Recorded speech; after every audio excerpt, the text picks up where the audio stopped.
Hello, everybody. Welcome to Milo's subsection. Enjoy. Right, hello everybody. So here we are with the famous Milo. We're at the computer and we're going to be doing Milo's subsection. Are you up for that? Yes, I am. It's very good. Yes, yes. Although I don't really want to be here. Because it's really horrible weather outside. So, so it's going to be, this is the Christmas subsection. And I suppose before Milo decides to run off, I think we better get started. So can you bring up our first set of pictures from my lovely subscribers? Come on, Milo, tap away. Oh my god, this is so demeaning. How could you do this? I'm calling the RSPCA. Right, now that Milo's gone off in disgust, he's going to miss out on a little treat, so I will show him later. So I thought the first bike we'd look at would be from Gerald Cox. So Gerald is not that far from me, and I met Gerald at the unveiling of the Freddie Dobbs Harley at Rikers back in, I can't remember when that was now. Was that September or something like that? And great that Joe got back in touch with me and sent me a couple of pictures. So there's one bike on there. I think both bikes are fantastic. But let's have a look at them both together, and then we can discuss those in a bit more detail. So Gerald came back into biking after 35 years away, and I think that's this. I'm going to do a follow up with Gerald because I'm going to pop over and see, because he's not far from me. He's near Dorking, so. I said, can I come and have a chat with you and look at your bikes in a bit more detail? And I think it'd be useful, hopefully Joel will be all right with this, to talk about, how, people of our generation, which is the most common group, isn't it, in the UK, that are riding or seem to have the time and the money to spend on riding, why they come into it, and, how do they feel about riding now that different to what they did back then. But that's for another episode. That'll be the Wednesday Bike Club. But Gerald's bike, what I loved about Gerald's bikes, because they're two bikes that I really like. So the first one being that Scrambler 400. Now you'll notice on that Scrambler 400, even though they always look, whenever you see these bikes, they always look bigger than they are, and you don't realise it is a 400, and that's I think was the big appeal of these bikes. But what Gerald had done is he's had a visit to a rally raid and had some of those gold spoke wheels on. Doesn't I've seen these before. Doesn't the 400X look great with spoked wheels? And I think it's such a great upgrade. But as Gerald found out to his cost, it's quite expensive. It's a rally raid, it's quite expensive. And as Gerald was saying, it was about the third again of the cost of the bike. But I just think they look great. And obviously when you sell these bikes, you're never going to get your money back. But I think these are sort of bikes that you keep, aren't they, and play with and enjoy. And I think we never do we? We spec up our bikes, and you're never going to recover that. And that's not the idea, is it? It's just to really enjoy what you got and making it more personal to you. So I'm looking forward to looking at that. And there's another 400X that comes a little bit later on. When Joe got back into biking, he then wanted something that was a bit more. And I think this is true of the 400X, that it's not the best motorway cruiser. If you're going to do, you can do long road tours on them, but they're not. Those small engines, they can get a little bit tiring in all sort of small engine bikes. To a point, if people like that, and I prefer something slightly bigger, in theory, or slightly more lazier engine, shall we say. And so he bought the Triumph T100, and that's an Icon version. It's another custom bike. Now, I don't know what other people think, but I think the T100 is the best of the Bonnevilles. I know riding Jamie's one, when I did the direct comparison, sort of tongue-in-cheek comparison with the Enfield Interceptor, how damn smooth the water-cooled version of that bike is. And I still would like one. I just think to me, it rides better than the T120. I did ride a T120 some time ago, way back, the sort of newer version of T120, and I didn't like it. I didn't get on with it. It didn't feel right for me, but the T100 does. I don't know what other people think, but I just like the T100. I think it's a really good version of that bike, and it's simple and it's uncluttered, but the engine is incredibly smooth. Fantastic. So I'll look forward to seeing those. Love the T100. Thanks for sending those in, Joe. Brilliant. Really good. I shall move on. So here's something a little bit left field, but again interesting. So you've got the 650 V Star. Now these V Stars, I mean, you look at that. I'll see if I could grab a picture of when I did the Harley Road King. From a distance, it's the same bike, isn't it? It's going to be smaller in stature, but when you look at the front mud guards and those beautiful white wall tyres, don't it finish it off with the white walls? But I just think bikes like it's amazing, isn't it? We used to have these things with Fender guitars. You know, they used to do these copyright infringements of Fender because everybody was making Strats and all the rest of it. I mean, that's exactly what that is. It is. It's a Harley, but don't they look good? Don't they look good? I think a bike like that is a really nice. It's a sort of an occasion ride, isn't it? That you get out and think, right, I'm going out on my V Star. It's just a beautiful bike.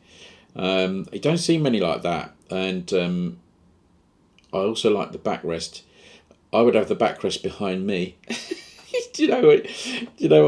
I've been riding doing these little tours and having my panniers and things when I've got something against my back. God, it makes such a difference when you're riding on the tour. It's an amazing difference, but I really like that. The other bike which I had was the other 400X. So again, a great combination to have the 400X again in the green. It is one of the best colours. I've not seen anybody do any custom colours on these bikes, and I'd be interested to see what they would look like. But I think they look great.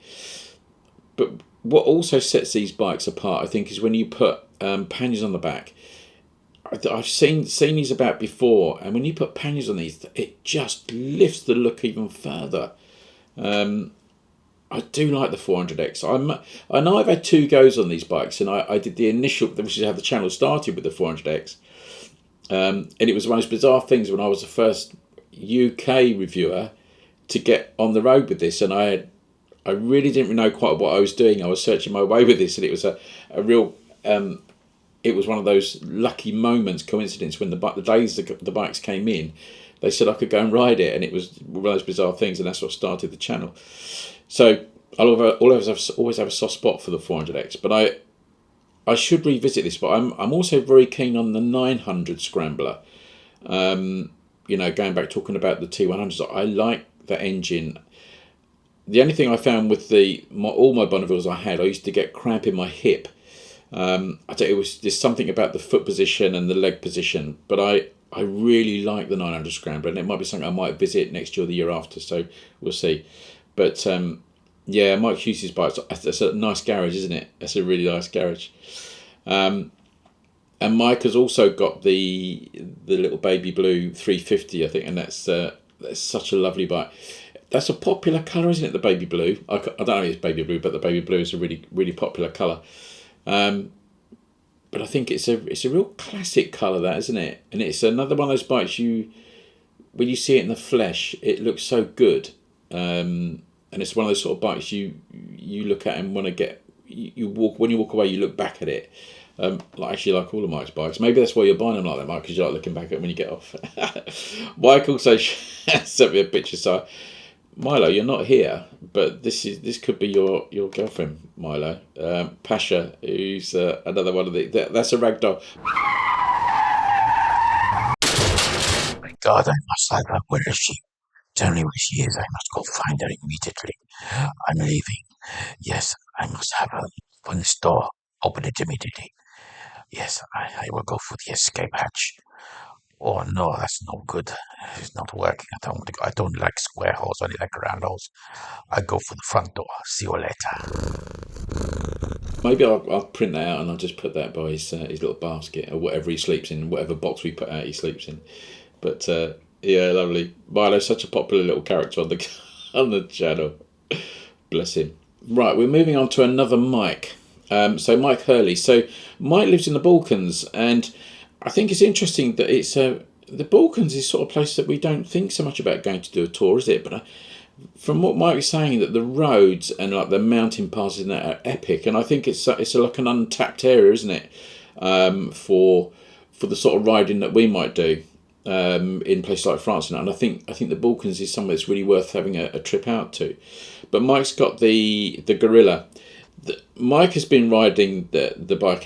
Mike has had other bigger bikes than this, but it's what I find interesting, and I'll come back to that once I get to the end of this, because I want to bring it all together.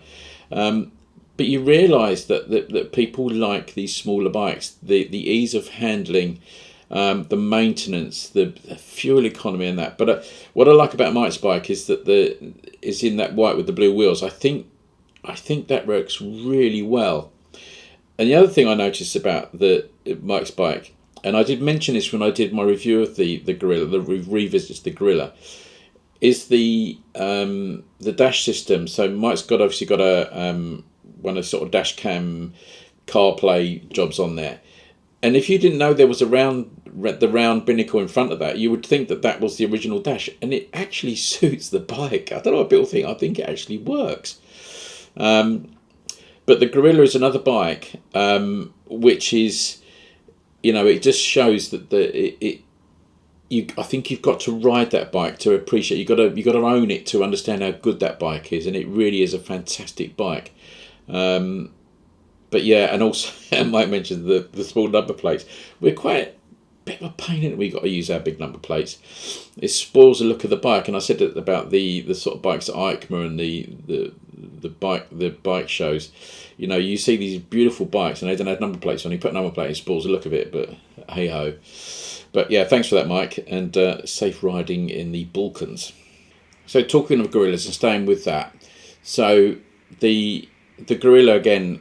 This is David Langfield's bike, and it's another interesting point that David's come from sort of R1s and bikes like that, and gone back to small bikes, and again this is something I'm going to come back to, but this is the same colour as the Gorilla I had in France the other week, and what a great bike, and again the Gorilla's a bike that looks great from lots of angles, particularly from the back, interestingly.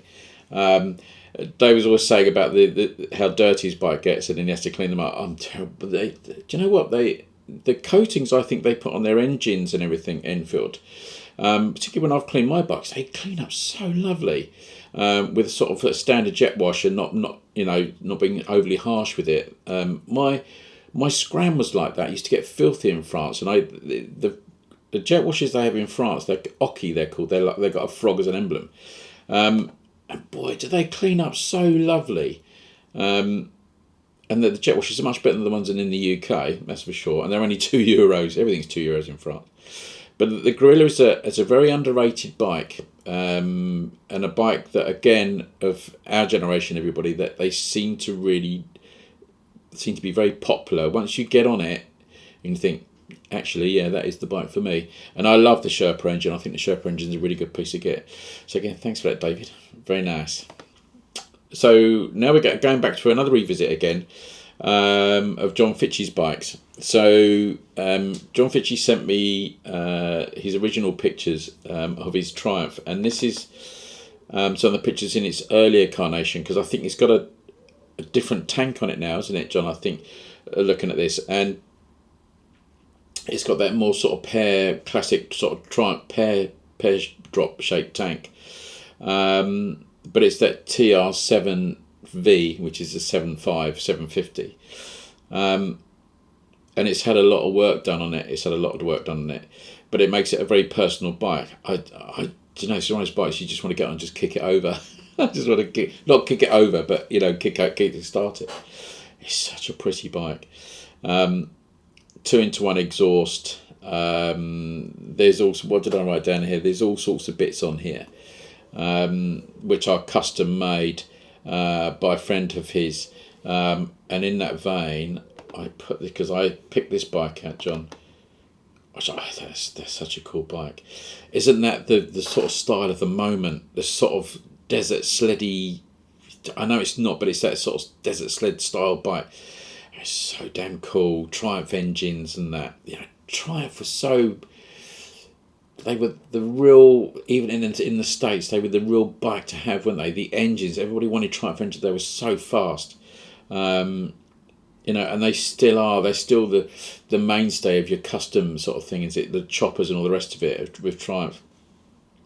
Absolutely superb. But thanks for those pictures. I've got one more picture that you sent me, John. and that was your Bantam project here, which you said is always in need of fettling and messing about. That just sums up, doesn't it, the simplicity of motorbikes and how easy these things are to work on. It's the same as my Tiger 90. It's so easy to work on. Everything's there. You know, there's nothing to excess. There's no electronics. There's nothing apart from the ignition on mine. But they're just easy to work on, and they work, don't they? We always sort of need to go back to this, but the problem we have now is the issue with the emissions and all the rest of it. But great bike, Bantam. I mean, there was billions of flipping Bantams made, and what such a cool bike. But looking at these bikes, it brings me back into this thing about looking at the bikes that you guys have got, and you see that we've worked out, haven't we, through the years. We've gone from R1s and, you know, all these powerful sports bikes and that from the 80s and 90s, and then it's like over those years we've ingested all that information about motorbikes, and then we've sort of condensed it down to what we feel is important about motorbikes. And so many of us have gone down to small bikes, you know, whether it's the 400X or the classic 350s, whatever it is, you know, the Gorillas. And we've boiled down the essence of what we really love about motorbikes, you know, and it's not speed, is it? It's the feeling of what we're doing. It's pulling the bike out. It's throwing your leg over it. It's turning the starter, hearing that motor for the first time, strapping on here, putting your gloves on. It's all that, isn't it? And it's that. I think that's what we get out of motorcycling.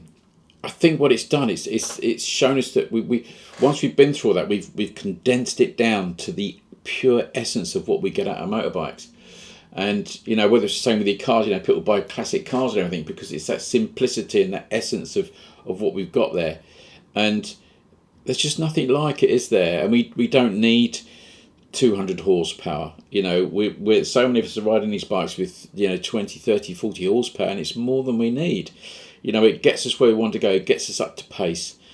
And I think that's the thing. There's just that you get to a certain age where we realise what's really important about motorbikes. And it's not speed, is it? It's not speed.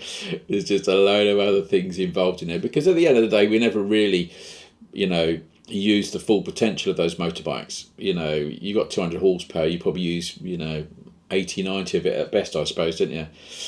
And I think it's the feeling it gives us. It's not what the bike can do. It's what it does for us, not what we can do for it. It's what it does for us, and it's just down to those simple things, isn't it? You know, starting it, the feel, holding the handlebars, pulling away, changing gear. That's the essence of motorbike, isn't it? And also the camaraderie that comes with it. You know, it doesn't matter where you are. When I go into France, it's the wave and the hello and all the rest of it. You have a common cause, don't you? It's the same with fishing. You know, my neighbour in France speaks no English whatsoever, and I communicate with my terrible pidgin French. But we both go fishing and we can communicate on that level, and it gives us a bond, and it's the same that motorbikes do. Yeah, fantastic. So they are Milo's subsection bikes for today and for the Christmas edition. Right, thanks everybody. Please have a great Christmas. Look after yourselves, and I will see you in the new year. But there won't be any break. We'll still be doing Saturdays, Wednesdays, and the odd extra when we feel like it. And in the new year, we'll talk about the projects which are coming up. I've got the Kawasaki to do and stuff like that. So looking forward to that. Right, take care everybody. Ride safe and look after yourselves. See you again soon.